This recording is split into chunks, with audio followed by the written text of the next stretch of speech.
اپنے ماں باپ کی کبھی نافرمانی مت کرنا، اپنے ماں باپ کو کبھی مت ستانا۔ آگے والے جملے کو دیکھیے، وَإِنْ أَمَرَاكَ، اگرچہ تمہاری ماں اور تمہارے باپ دونوں تمہیں حکم دیں ان تخرج من اہلک و مالک، کہ تم اپنے اہل و عیال کو چھوڑ دو اور اپنے مال و دولت کو چھوڑ کر، گھر چھوڑ کر نکل جاؤ، تو تم اپنے ماں باپ کی بات مان لینا، اپنے بیوی بچوں کو چھوڑ دینا، اپنا گھر بار مال و دولت سے بے دخل ہو جانا، لیکن اپنے ماں باپ کو دل نہ دکھانا، اپنے ماں باپ کو مت ستانا، اپنے ماں باپ کو لوٹ کر اس کا جواب مت دینا۔ یہ بظاہر تو بڑی عجیب سی بات لگ رہی ہوگی، میں اپنی بیوی سے بڑی محبت کرتا ہوں اور باپ یہ کہے اے طلاق دے تو میں اپنے باپ کی بات مان کر طلاق دوں، یہ کیسے ممکن ہے؟ میری بیوی بیچاری شکایت کا کوئی موقع نہیں دے رہی تو میں طلاق کیسے دوں؟ میرے بچے شکایت کا موقع نہیں دے رہے اور باپ کہہ رہا کہ چھوڑ کے نکل جا اپنے بچوں کو، یہ چل بھاگ نکل، تو کیسے چھوڑوں؟ یہ بڑا عجیب سا ایک معاملہ نظر آتا ہے۔ لیکن میرے نوجوان ساتھیوں، جب ہم اس حدیث کو سنیں گے اور اس واقعے کو سامنے رکھیں گے تو معاملہ بالکل صاف سورج کی طرح، سورج کی روشنی کی طرح آیا ہوگا۔ ایک بار حضرت ابراہیم علیہ الصلوۃ والسلام اپنے بیٹے اسماعیل علیہ الصلوۃ والسلام سے ملنے گئے، جو کسی دوسری بستی میں رہ رہے تھے اور وہیں انہوں نے شادی کر لی تھی۔ بیوی نے، اسماعیل کی بیوی نے اپنے سسر کو نہیں دیکھا تھا ابراہیم کو، اور ابراہیم نے اپنی بہو کو نہیں دیکھا تھا، اور ایک دن چلے گئے، دروازہ کھٹکھٹایا، بہو نے دروازہ کھولا، اسماعیل کی بیوی نے پوچھا کیا یہ اسماعیل کا گھر ہے؟ جواب دیا بہو نے ہاں یہ اسماعیل کا گھر ہے۔ کہا اسماعیل کہاں ہے؟ کہا وہ تو جنگل میں شکار کرنے کے لیے گئے ہوئے ہیں۔ اچھا کب آئیں گے؟ کہا کہ شام تک آئیں گے۔ اچھا یہ بتاؤ کہ تمہارے گھر کی گزر بسر کیسی چل رہی ہے؟ کھانا پینا کیسا چل رہا ہے؟ رہن سہن کیسا ہے؟ بیوی نے شکایتوں کی کا ڈھیر لگا دیا۔ ارے کھانے کی کیا پوچھ رہے ہو؟ اگر گھر میں کھانے کو ہوتا تو میرا آدمی شکار کرنے کیوں جاتا؟ کچھ ہے ہی نہیں، صبح کھا لو تو شام کو بھوکی، شام کھا لو تو صبح بھوکی، بہت برا حال ہے، کھانے پینے کے معاملے میں اچھی نہیں گزر رہی ہے۔ ایک شکایت ابراہیم علیہ السلام نے سنی ہو، کا بس آگے کا ڈھیر لگانے کی ضرورت نہیں ہے، ایک شکایت سے ہی اندازہ لگ گیا کہ تو کتنی اللہ والی ہے۔ حضرت ابراہیم نے ایک شکایت سے اندازہ لگا لیا اور کہا کہ ٹھیک ہے بس کرو، اسماعیل جب گھر پہ آ جائیں تو ان کو میرا سلام کہنا۔ کہا اچھا ٹھیک ہے۔ کہا کہ نام؟ کا نام ہم بتانے کی ضرورت نہیں، اس سے کہہ دینا کہ ایک بوڑھا آدمی آیا تھا اس نے تم کو سلام کہا ہے۔ کہا اور کچھ؟ کہا اور کچھ کہنا تو یہ کہہ دینا کہ تمہارے بوڑھے نے یہ کہا ہے کہ گھر کی چوکھٹ ٹھیک نہیں ہے، اس کو بدل لو، گھر کی چوکھٹ بدل دو۔ اسماعیل کی بیوی آپس سوچنے لگی یہ بڈھا سٹیا گیا، گھر کی چوکھٹ تو ٹھیک ہے، گرمیوں میں ہوا آتی ہے، سردیوں میں دھوپ آتی ہے، اور کیا چاہیے؟ اور یہ کہہ رہا گھر کی چوکھٹ بدل لو۔ وہ دیکھنے لگی کہ گھر کی چوکھٹ تو ٹھیک ہے، یہ بڈھا سٹیا گیا، اچھا ٹھیک ہے میں کہہ دوں گی جا۔ جب اسماعیل علیہ السلام گھر پہ آئے اور بیوی نے کھانا لگایا تو کہا کہ سن رہے ہو ایک بوڑھا آیا تھا؟ ہاں ٹھیک ہے آیا ہوگا، بتاؤ کیا بات؟ کہا اس نے تم کو سلام کہا۔ ہیں؟ سلام کہا؟ سمجھ گئے جو سلام ابراہیم نے کیا ہے وہ میرے باپ ہی ہو سکے، کوئی اور نہیں۔ اچھا سلام کہا ہے؟ ارے میری بیوی تم نے ان کو روکا کیوں نہیں؟ کہا وہ روکا ہی نہیں، وہ تو الٹی سیدھی باتیں کر رہا تھا۔ کہا الٹی سیدھی باتیں کیا؟ کہا اس نے اپنا نام تک نہیں بتایا اس بڈھے نے۔ کہا ارے نام نہیں بتایا لیکن کچھ کہا؟ کہا ہاں کہا کیا؟ کہا کہ کہہ دینا اپنے شوہر سے اسماعیل سے کہ گھر کی چوکھٹ ٹھیک نہیں ہے بدل لو۔ تم نے کیا کہا تھا؟ کہا کچھ نہیں، اس نے پوچھا تھا کہ گھر میں کھانا پینا کیسا چل رہا ہے، میں نے بتا دیا کہ صبح کھا لو تو شام کو نہیں ملتا، شام کو کھا لو تو صبح نہیں ملتا۔ کہا میری بیوی غضب کر دی، وہ میرا باپ تھا جس نے سلام کا، اور تم نے یہ شکایت کر کے اللہ کی نافرمانی کی۔ وہ گھر کی چوکھٹ تم ہو، یہ نہیں جو تم دیکھ رہی ہو۔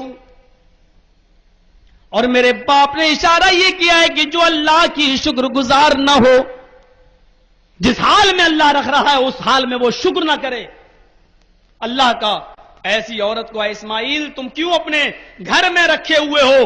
ہٹاؤ، چوکھٹ بدل لو، ایسی عورت کو طلاق دے دو۔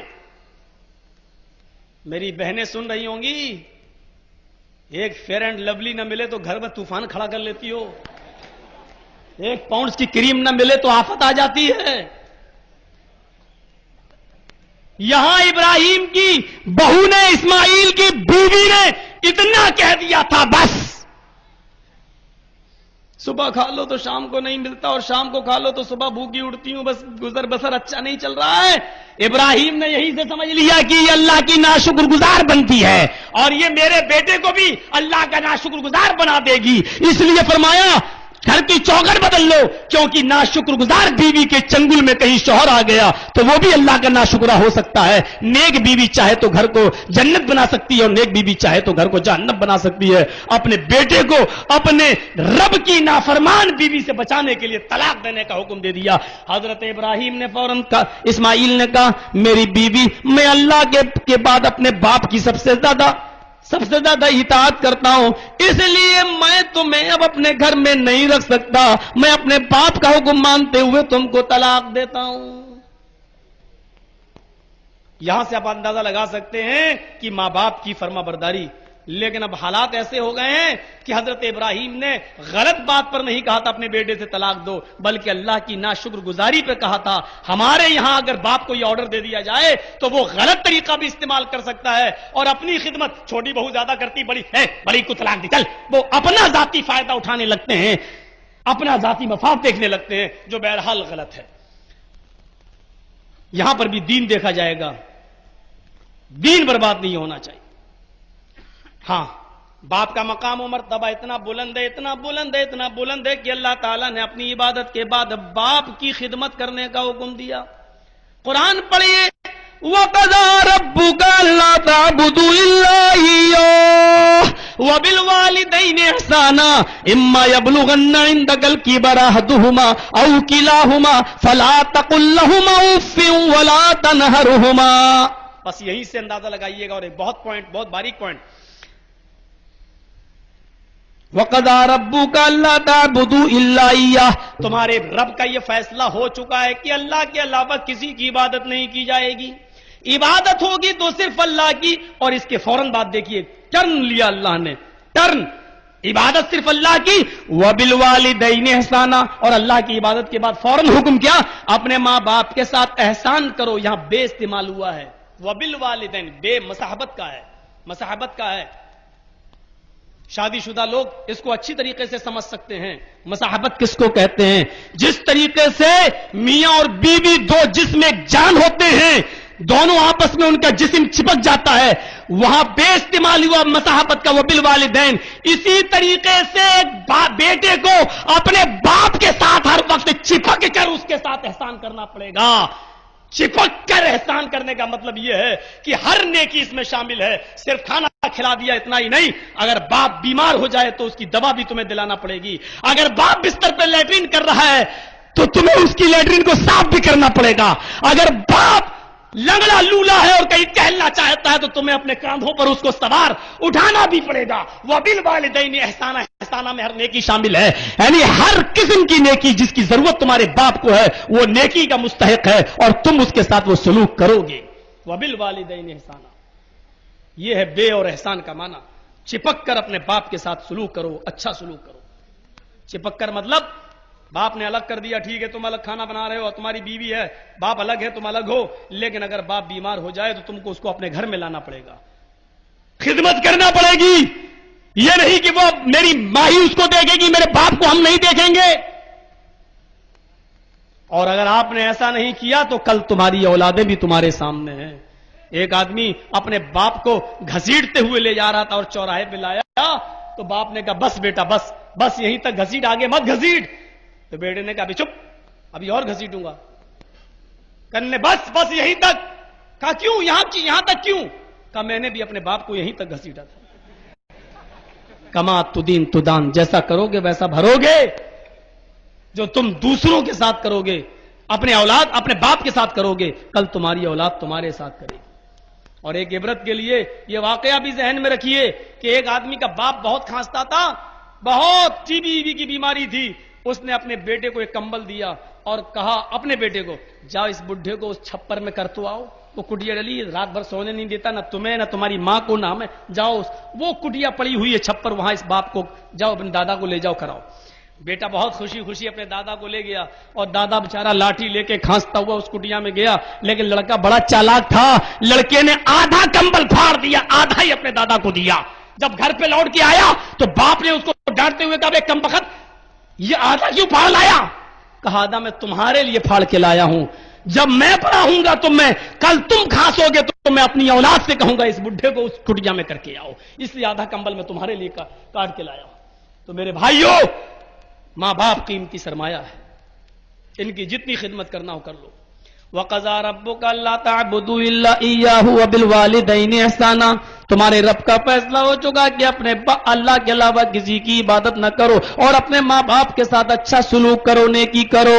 إِمَّا يَبْلُغَنَّ عِندَكَ الْكِبَرَ أَحَدُهُمَا أَوْ كِلَاهُمَا فَلَا تَقُل لَّهُمَا أُفٍّ فَلَا تَقُل لَّهُمَا أُفٍّ، بس یہیں تک سنو، ان دونوں میں سے ایک یا وہ دونوں تمہاری زندگی کو بڑھاپے کو پہنچ جائیں، ان دونوں میں سے کوئی ایک یا وہ دونوں تمہاری زندگی میں بڑھاپے کو پہنچ جائیں تو فلا تقل لهما اف، تو تم ان سے اف کا ترجمہ کیا کروں؟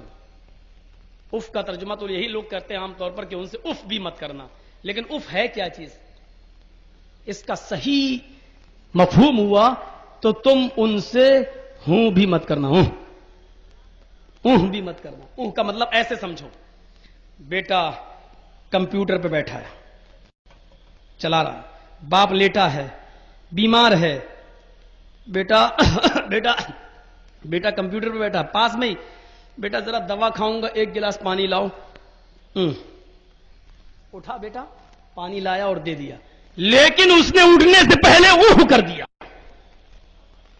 باپ نے کہا بیٹا پانی بیٹا پانی ایک گلاس پانی، اٹھا اور پانی لایا، پانی تو لایا دیا، لیکن اس نے پانی لانے سے پہلے یا کبھی کبھی پی نہیں سکتے بغل میں تو رکھا ہے اور اٹھ کے لائے اور دے دیا۔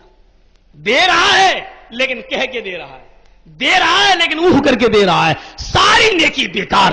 فرمایا جب تمہارے باپ یا ماں یا دونوں ایک یا دونوں تمہاری زندگی میں بڑھاپے کو پہنچ جائیں تو تم ان سے بھی مت کرنا، ولا تنہرہما، اور ان کو جھڑکنا نہیں، جھڑکنا نہیں۔ یہ قرآن کی تعلیمات ہے ماں باپ کی۔ ایک صحابی خانہ کعبہ کا طواف کر رہے ہیں اور اپنی لنگڑی لولی اور اندھی ماں کو خانہ کعبہ کا طواف کرا رہے ہیں، راستے میں ہی دوران طواف حضرت عمر سے ٹکرا جاتے ہیں۔ حضرت عمر نے دیکھا، شاباشی دی ماشاءاللہ، تم اپنی ماں کی بڑی خدمت کر رہے ہو، لنگڑی لولی ماں کو تم اپنی پیٹھ پر سوار کر کے اس کو خانہ کعبہ کا طواف کرا رہے ہو، اللہ تمہیں بدلہ دے، جزائے خیر دے۔ لیکن یہ صحابی حضرت عمر سے مسئلہ پوچھ بیٹھے، امیر المومنین کیا آئے عمر، کیا ابھی بھی میں نے اپنی ماں کا حق ادا نہیں کیا؟ میں نے اپنی ماں کو اپنی پیٹھ پر لاد لیا اور خانہ کعبہ کا میں طواف کرا رہا ہوں، کیا ابھی بھی میری ماں کا حق ادا نہیں ہوا؟ حضرت عمر نے مسکراتے ہوئے کہا، تم اپنی ماں کے حق کی بات کر رہے ہو جب تمہیں تمہاری ماں اپنے پیٹ سے جن رہی تھی، جب تمہیں تمہاری ماں پیدا کر رہی تھی، جنتے وقت اس کو جو تکلیف ہو رہی تھی، تمہیں جنتے وقت اس کو جو تکلیف ہو رہی تھی، اور اس نے تکلیف کی جو پہلی آواز نکالی، تمہاری ماں کی منہ سے جو تمہیں پیدا کرتے وقت جو پہلی آواز نکلی، ابھی تو نے اپنی ماں کی اس آہ کا بھی حق ادا نہیں کیا، پوری زندگی کا حق ادا کرنا تو بہت دور کی بات ہے۔ ماں کے مقام اور مرتبے کو یہاں سے سمجھو۔ کہا اللہ کے رسول باپ بھی زندہ ہے، باپ بھی زندہ ہے، کس کے ساتھ زیادہ احسان کروں؟ فرمایا اپنی ماں کے ساتھ۔ کہا اس کے بعد حسن سلوک کے سب سے زیادہ مستحق کون ہے؟ کہا تیری ماں۔ کہا اس کے بعد کون؟ کہا تیری ماں۔ کہا اس کے بعد کون؟ کہا تیرا باپ، یعنی باپ سے 3 گنا زیادہ ماں، اس لیے کہ اس نے 9 مہینے تمہیں اپنے پیٹ میں رکھا ہے، اس نے درد اٹھایا ہے، اس نے تمہیں جننے اور پیدا کرنے کی تکلیف اس نے برداشت کی ہے۔ میرے بھائیوں، اس لیے ماں کا مقام و مرتبہ بھی باپ سے حسن سلوک میں 3 گنا زیادہ بتلا دیا گیا ہے، یہاں تک کہ اللہ کے نبی فرماتے ہیں، مسند احمد کی روایت ہے، مسند احمد کی روایت ہے. لیکن اس روایت کو پیش کرنے سے پہلے میں یہ بتا دوں، علامہ شاکر نے تعلیق چڑھائی اس روایت پر مسند احمد کی. لکھا ہے کہ کم عمل پر زیادہ ثواب کی جتنی بھی روایتیں ہوتی ہیں وہ اکثر ضعیف ہوتی ہیں. کم عمل پر زیادہ ثواب کی جتنی بھی روایتیں ہوتی ہیں وہ اکثر ضعیف ہوتی ہیں. جیسے مسواک کر کے نماز پڑھو، نماز میں 70 گنا اضافہ ہو جاتا ہے، یہ سب ضعیف روایتیں ہیں. تو کم عمل پر زیادہ ثواب جن حدیثوں میں بھی بیان کیا گیا ہے اکثر روایتیں ضعیف ہوا کرتی ہیں اکثر. لیکن علامہ شاکر لکھتے ہیں کہ یہ کم عمل ہے، لیکن اس پر جو ثواب رکھا گیا ہے وہ پہلے درجے کی نمبر 1 کی صحیح حدیث ہے، وہ اعلیٰ درجے کی صحیح حدیث ہے. یعنی اس حدیث میں شک کی گنجائش نہیں ہے. وہ حدیث یہ ہے، اللہ کے نبی نے فرمایا کہ جس نے اپنے باپ کو ایک مرتبہ رحمت کی نظر سے دیکھا، اللہ تعالیٰ اس کو ایک حج مقبول کا ثواب دیتا ہے. اللہ تعالیٰ اس کے نام اعمال میں ایک حج کا ثواب لکھتا ہے. ایک صحابی نے عرض کیا، اے اللہ کے رسول، اگر میں ایک دن میں 100 مرتبہ اپنے باپ کو رحمت کی نظر سے دیکھوں تو کیا اللہ مجھے 100 حج کا ثواب دے گا؟ اللہ کے نبی نے اتنا فرمایا، اللہ کے خزانے میں کمی نہیں ہے، اللہ کی رحمت میں کمی نہیں ہے. پتہ یہ چلا کہ باپ کو ایک مرتبہ جو آدمی رحمت کی نظر سے دیکھتا ہے، اور یہ حدیث صحیح ہے کہ اس کو ایک حج مقبول کا ثواب دیا جاتا ہے. 100 مرتبہ دیکھو تو اللہ کے رسول نے یہ نہیں کہا 100 حج کا ثواب ملے گا. اللہ کے نبی نے اتنا کہا، اللہ کے خزانے میں کمی نہیں، اللہ کی رحمت میں کمی نہیں. یعنی اللہ چاہے تو 100 حج کا ثواب بھی دے سکتا ہے 100 مرتبہ دیکھنے پر. تو یہ ماں باپ کا مقام.